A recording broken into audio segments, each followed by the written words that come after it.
আজ পর্যন্ত এতদিন এই প্রফেশনে আছি, এমনটা কখনো হয়নি যে ক্লায়েন্ট বসার আগে আমি পৌঁছাতে পারিনি। এই ফার্স্ট টাইম আমার সাথে এমনটা হলো। যাই হোক, এই হচ্ছে আমার আজকে রিসেপশন ব্রাইড। হ্যালো ইতি।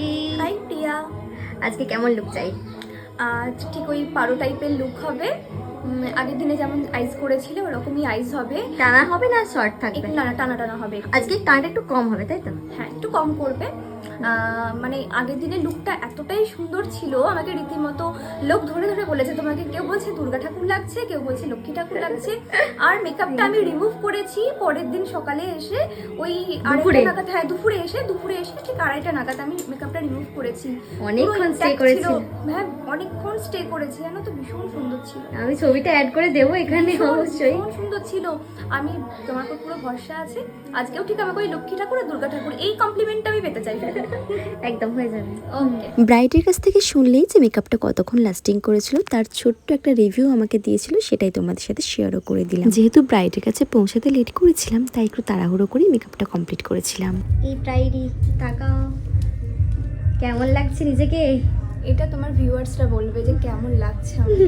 এখনো ফুল রেডি না। আমি তো নিজের গায়ে থুতু ছিটিয়েছি বারবার, কারণ আমার নিজের নজর লাগছে। মা লক্ষ্মী লাগছে। ভীষণ সুন্দর প্রিয়া। Thank you. তুমি ম্যাজিশিয়ান। অনেক বড় একটা কমপ্লিমেন্ট। তুমি ম্যাজিশিয়ান, ভীষণ সুন্দর, খুব ভালো লেগেছে গো। এবার ফুল লুকটা রেডি হবে। একদম। এবার আমি বলবো যে আমি কেন ঠিক সময়ে ব্রাইডের কাছে পৌঁছাতে পারিনি। এমনটা নয় যে সেদিনকে আমার দুটো ব্রাইড ছিল, আমার ওই দিন একটাই ব্রাইড ছিল। কিন্তু আমার যিনি ড্রাইভার কাকু ছিলেন, ওনার একটা পারিবারিক সমস্যার কারণে উনি আসতে লেট করে দিয়েছিলেন, এবং সেই কারণে ব্রাইডের হাজবেন্ড তো ভীষণ পরিমাণে রাগ করেছিল আমার ওপরে। আর আমার এই ব্রাইডকে নিয়ে আমি যতই বলি না কেন, আমার কিন্তু কম বলাই হবে, কারণ আমার এই ব্রাইড সেদিনকে ভীষণ পরিমাণে আমার ওপর ভরসা রেখেছিল এবং আমার সাথে কোঅপারেটিভও করেছিল। আর সুন্দর করে যখন ব্রাইডকে আমি কমপ্লিট করে দিয়েছিলাম টাইমের মধ্যে, তখন ব্রাইডের হাজবেন্ডও কিন্তু রাগটা ভাঙিয়ে দেয় এবং আমাকে পরে ভীষণ পরিমাণে সরিও বলে। যাই হোক, আমার এই মিষ্টি ব্রাইডকে কেমন লাগছে তোমরা অবশ্যই জানিও।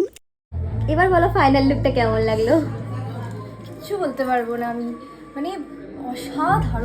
খালি মনে হচ্ছে আমি আয়নার সামনে দাঁড়িয়ে থাকি আর আমি মেকআপটা আমি রিমুভ করবো না, এরকমই থেকে যায়। আমি এত ভালো লাগছে আমার। Thank you. সিরিয়াসলি আমিও ভীষণ স্যাটিসফাইড তোমার প্রত্যেকটা, মানে দুটো লুক করেছি, দুটো লুক করে ভীষণ স্যাটিসফাইড। লুকই অ্যামেজিং হয়েছে, মানে লোকে বলছে আমার তো, মানে আমি আয়নার সামনে থাকি, এখানেই দাঁড়াবো। বর কি বলছিল? বর বলেছে, বরের কথাটা বলা যাবে না। না, যথেষ্ট ভালো লেগেছে, প্রত্যেকের খুব ভালো লেগেছে। এখন অব্দি যারা যারা আমাকে দেখেছে, থ্যাংক ইউ। অসাধারণ। ওকে, চলো টাটা। Thank you. টাটা।